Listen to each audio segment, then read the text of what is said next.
When the pyramid walls began to groan on the night of the lunar eclipse, the Maya people started screaming.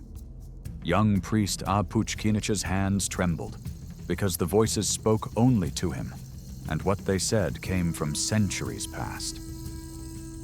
That night, no one knew that the whispers from the temple's stone walls weren't a warning, but an invitation, and the entire city was about to share the same fate. As Tikhal's Great Pyramid challenged the sky, Ah Puch K'inich knelt on the cold stone floor of the prayer chamber. He was 23 years old, the temple's youngest priest, and tonight he would conduct the lunar eclipse ritual alone for the first time. As the trembling copal incense smoke wafted through the sacred symbols, his heart pounded like a drum in his chest. To Chak, the rain god, to K'inich Aja, the sun god. He was whispering the ancient Maya prayer when he heard a voice. At first he thought it was the wind, but wind didn't speak like this. Wind didn't say names. Ah Puch. He raised his head. The prayer chamber was empty. Obsidian mirrors gleamed on the walls in the reddish light. The lunar eclipse had begun. The shadow over the moon slowly growing, blood-like light falling from the heavens to earth. The voice came again, closer this time, from within the walls. Ah Puch K'inich, child of your ancestors. He jumped to his feet. His heart was racing so fast he struggled to breathe. All the wisdom taught to priests, all the courage vanished in that moment. Because the voice was familiar. How could it be? How could a voice he'd never heard feel so familiar? When he emerged from the prayer chamber, he stood on the pyramid steps. Below, in the city square, a crowd had gathered. But this wasn't a normal crowd. People were walking silently, robotically toward the central cenote. Their eyes were empty, their mouths slightly open, and all of them murmuring the same thing. Cenote, come to the cenote. The waters are calling. But the truly shocking thing, children were among them too. Ah Puch K'inich ran down the steps. The burning stone stairs hurt his bare feet, but he didn't care. When he reached the crowd, the first person he saw was Ixchel, the woman who sold corn at the market. Yesterday she had smiled at him, given him fresh corn porridge. Now her eyes stared at the cenote with a glassy expression. Ixchel! He grabbed her shoulder. Look at me. I am Ah Puch K'inich, your priest. The woman turned. Her eyes looked at Ah Puch but didn't see him. Her lips moved. The waters are calling. Time to pay the debt. 777 years have passed. 777 years. Ah Puch staggered backward. That number was written in the forbidden codex of the temple. High Priest K'inich Popple had forbidden him to look at it. The past must stay in the past, he had said. Some truths require not knowing. But now the past had returned. As the crowd approached the cenote's edge, Ah Puch abandoned his attempt to stop them. He couldn't do anything alone. He needed to inform the priest council. As he returned to the pyramid, he looked back. The moon was fully eclipsed now, and its crimson light had turned the cenote's water to blood. In that moment, he saw something on the water's surface. A face. No, hundreds of faces. They were looking at him from underwater. Their mouths open, eyes filled with terror, and all of them trying to get out. This is where everything changed for Ah Puch K'inich's faith. The priest council's chamber was deep within the pyramid's body. As Ah Puch K'inich ran through the stone corridors, his torch's light illuminated the glyph writings on the walls. Centuries of wisdom, centuries of history carved into these stones. But none explained what was happening tonight. When he opened the council chamber door, 3 elderly priests were waiting for him, as if they knew he was coming. High Priest, said Ah Puch breathlessly. The people, to the cenote. Voices. We know, said K'inich Popple. His voice was tired and old. So it has begun. What has begun? What's happening? Ah Puch's voice cracked. People are going mad. Children, women, warriors, all walking into the water. One of the elderly priests, Itzamna Balam, slowly stood. "Sit, young Ah Puch. We must tell you a story from the past, a story you deserve to know." "This isn't time for stories. We must save the people." "You cannot save them," said K'inich Popple in a cold voice, "because this time it's our turn." 777 years ago, a debt was paid. Now the interest on that debt has come. Ah Puch sank to the floor. His legs wouldn't hold him anymore. "What debt are you talking about?" K'inich Popple touched a glyph panel on the wall. A hidden mechanism activated, and a stone compartment opened. From inside, he removed an ancient codex, its pages made of aged tree bark, ink faded but still readable. "This codex," said the old priest, "tells our city's darkest secret. 777 years ago, during the Great Drought, the gods demanded sacrifice from Tikal. But not a normal sacrifice, an entire generation. Children, women, men, 3,000 people were taken down into the cenote to quench the gods' thirst." Ah Puch's stomach turned. 3,000? But why? The gods would never ask for such a thing. "They didn't," said Itzamna Balam quietly. "The priests did. The high priest of that time, Ah Puch K'inich, your exact namesake. You haven't seen the biggest surprise yet. The true meaning of the glyph writings on the pyramid walls. The room spun. Ah Puch gripped the wall. My name?" "You are of his lineage," said K'inich Popple, "the last descendant 7 generations later, and the voices come to you because the debt is in your blood." They opened the codex. Among the pages was a series of glyphs stained with blood. Ah Puch could read Maya script perfectly, but these glyphs were different. They were older, written in a forgotten dialect. "What does it say?" he whispered. K'inich Popple took a deep breath. "It says, after 777 moons, the same blood will return. The spirit of the cenote will demand payment. Either 3,000 new souls, or the life of the first sinner. He must walk to the cenote of his own free will to pay his debt. Otherwise, the entire city will be buried in madness and live forever beneath the waters." Ah Puch's hands began to tremble. "So, either I die, or 3,000 more people." "Or," said the third priest, Hunapu, "everyone goes mad and the city rolls into the cenote. It's not the gods cursing us. It's the curses of the past." That night, Ah Puch couldn't sleep. As he paced in the priest's chamber, he could see the cenote through the small window in the wall. The crowd was still there. All night they stood motionless, silently by the water's edge. Some dozed, some murmured, but none returned home. With dawn, he made a decision. He would descend into the cenote. He would see what was at the bottom. Maybe he could find a solution. Maybe the old priests were wrong. Diving into the cenote without swimming equipment was suicide, but Ah Puch had no other choice.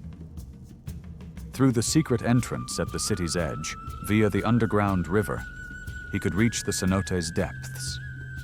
Ancient priests had used this route for ritual purification. When he entered the dark tunnel, the light behind him vanished. He had only a small torch in his hands. The humid air burned his lungs. The walls were covered with green moss, and beneath there were glyphs. Wait a minute, don't miss this detail. The glyphs on the walls were exactly like those in the codex. He brought the torch closer. The glyphs looked freshly carved. But how could that be? These tunnels hadn't been used for centuries. He began to read, "Ah Puch K'inich, priest, son of the sun, begged the gods, but the gods did not answer. His people were hungry, thirsty, dying, and he made a decision." The glyph continued. 3,000 souls at the bottom of the cenote, but they did not come willingly. Brought with chains, knives, fear. Children screamed, mothers begged, and Ah Puch K'inich watched it all. Then he saw his own face on the water's surface and screamed, because he understood. The gods did not want this.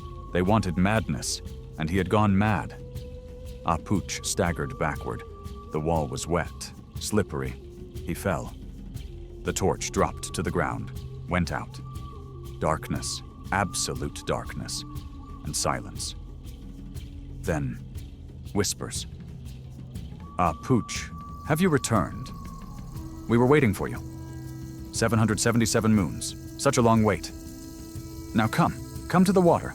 You won't believe this. The voices weren't a warning. They were an invitation, and Ah Puch could no longer refuse. At the end of the tunnel was a light. Ah Puch crawled toward it. His hands were bleeding, his knees covered in wounds, but he continued. The light came from the Cenote's underwater chamber. When he entered the chamber, he would never forget what he saw. Hundreds of skeletons, thousands of bones, chained to walls, embedded in stone, clutching each other, all in screaming positions. Skulls stared at him, and in the center, on a large stone, sat another skeleton. This skeleton was different. It wore a priest's crown on its head.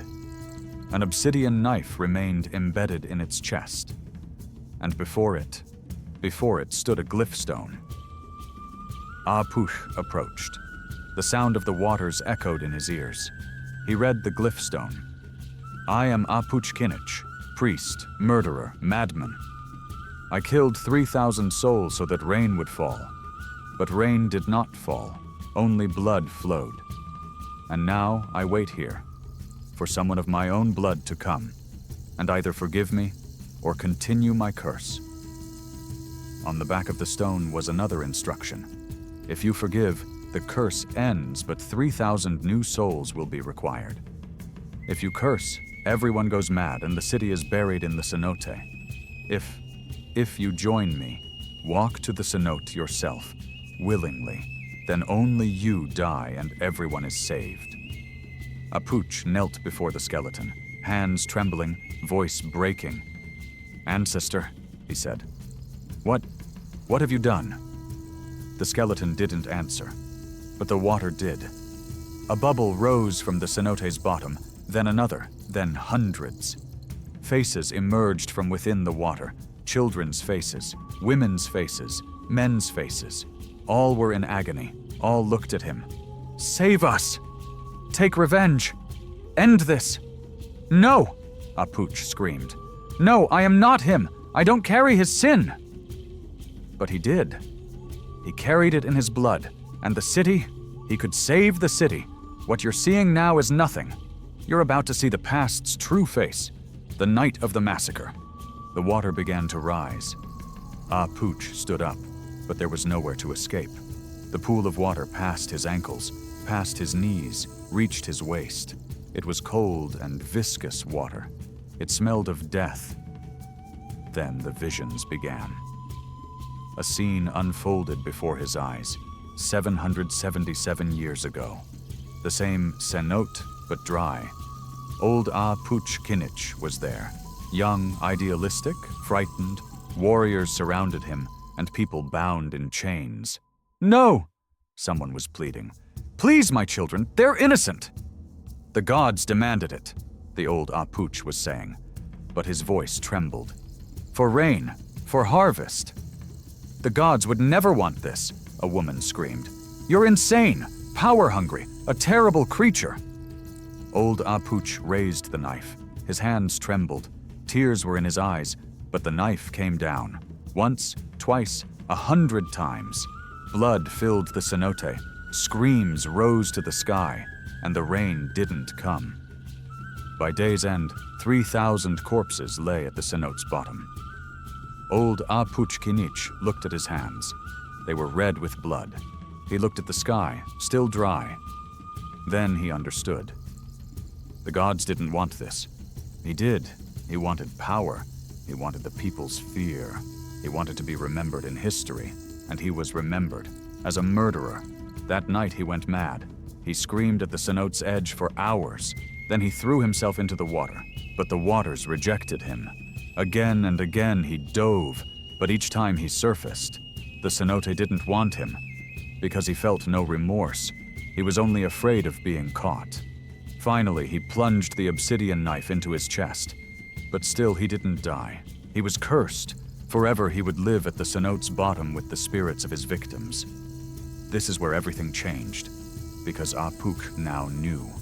There was no salvation, only choice. The vision ended. Water had risen to Ah Puch's chest. He struggled to breathe. The skeleton still sat there, silent, patient. "You," said Ah Puch, "you're not sorry. You're not remorseful. You just want to escape your curse." The skeleton didn't answer, but the sound of the waters came, deep, echoing, ancient. What good is remorse? The dead don't return, but you are different. You can choose. "What choice?" Ah Puch shouted. "To die, to kill, or to watch everyone go mad? That's not a choice, it's torture." "Life is torture," said the voice, "but you are a priest. You must learn to die for your people." "No," said Ah Puch. His voice was resolute now. "I'm not like him. I won't kill for power, I won't kill for fear, and I won't continue his curse." "Then what will you do?" Ah Puch took a deep breath. Water was reaching his throat. "I'll find a third way." "There is no third way. There always is." Water covered his head. Ah Puch held his last breath and dove. He reached the skeleton. He pulled the obsidian knife from its chest. Bones cracked, collapsed, turned to dust. And in that moment, underwater, he heard a voice. Soft, feminine, sorrowful. "Thank you." The victims. Finally, they were free. But the real shock. Ah Puch still couldn't breathe, and the water was pulling him down. Ah Puch tried to surface, but hands held him. Hundreds of hands, skeleton hands. They were pulling him down, to the Cenote's bottom, to darkness, to death. He thrashed in panic. His lungs burned, his eyes blurred. "No," he thought, "I can't die yet. I must save my people." But the hands wouldn't let go. Then, he understood. The hands holding him weren't the children, women, men. They were just holding. What was really pulling was his own conscience, his own fear, his own pride. If he was different from old Ah Puch, if he truly was different, he had to let go. His life, his fear, his pride, everything. He relaxed his hands. He stopped fighting. And in that moment, the hands released him too. He surfaced, his lungs filled with air. He was swimming at the Cenote's edge. Above, dawn light painted the sky pink, and the people at the Cenote's edge were waking up. First, a child. He rubbed his eyes, looked around. "Mother," he said, "where are we?" Then a woman, a man, hundreds, all waking up, all confused, all alive. Ah Puch climbed to the Cenote's edge. As he emerged from the waters, his body trembled. But he was alive. K'inich Popple was descending the pyramid steps. His old face wore an expression of shock. How did you... "A third way," said Ah Puch. "You didn't teach me, but I found it." Old Ah Puch killed for power. I wanted to die for power. But real power was in letting go. Not trying to control, just to forgive. But the curse is over, because I forgave him. I forgave myself, and the victims, they forgave me too. The old priest knelt. You are a true priest, Ah Puch K'inich, wiser than us. You haven't seen the biggest surprise yet, because something else was rising from the Cenote's bottom. That evening, the entire city gathered in the temple square. Ah Puch K'inich stood at the pyramid's peak. He was no longer a young, inexperienced priest. Wisdom was in his eyes, peace on his face. "My people," he said, his voice echoed in the open air. "I must tell you a story, the dark story of our past. Because if we forget the past, we repeat it." And he told everything. Old Ah Puch's murders, the 3,000 victims, the 777-year curse, the skeleton at the Cenote's bottom, and his own choice. People were shocked at first, then angry, then they wept, but finally, they understood. "We," said Ah Puch, "carry the sins of the past, but those sins are not ours. We must only remember, learn, and never, never repeat them." Ixchel, the market woman, stepped forward. "So what happens now, priest? Will the gods punish us?" "The gods," said Ah Puch slowly, "never asked us for sacrifice. We did, because it was easy. To blame someone, to kill someone, to bury our problems in blood, was easy. But the real solution is to work, to be together, to forgive." That night, the city made a decision. They would no longer use the cenote. They would build a monument in memory of the 3,000 victims, and every year, on the night of the lunar eclipse, they would gather there and remember. So as not to forget, so as not to repeat. As Ah Puch K'inich returned to the temple, he stopped at the cenote's edge. He saw a reflection on the water's surface, his own face, but for a second, he also saw someone else's face, old Ah Puch, and that face was smiling. "Goodbye," Ah Puch whispered. "You're free now." The reflection vanished.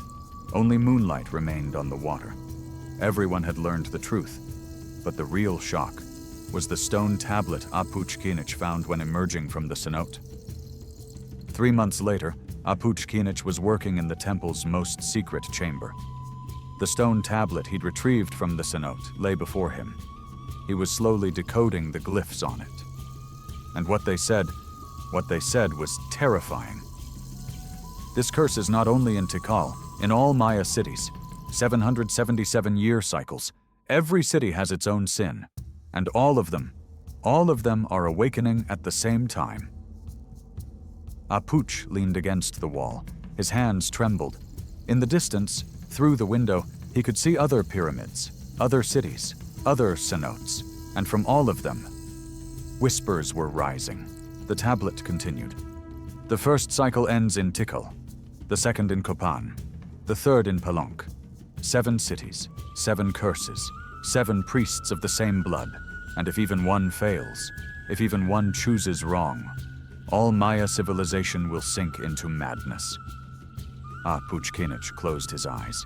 He had saved Tikal, but 6 more cities remained, 6 more priests, 6 more choices, and he had to find them, warn them, teach them the third way, because the whispers weren't over, they were just beginning. Wait, you haven't heard the final twist, because on the tablet's back there was one more line. "The 7th priest is already mad, and he's coming to Tikal. He's coming for you, Ah Puch K'inich, because he believes the only way to end all curses is to kill all 7 priests, starting with you." Ah Puch opened his eyes. In the doorway, a shadow stood, a figure in a priest's robe, eyes glowing red in the darkness. "Brother," said the shadow, "time to pay your debt." The door slammed shut. Darkness consumed everything, and the whispers became screams,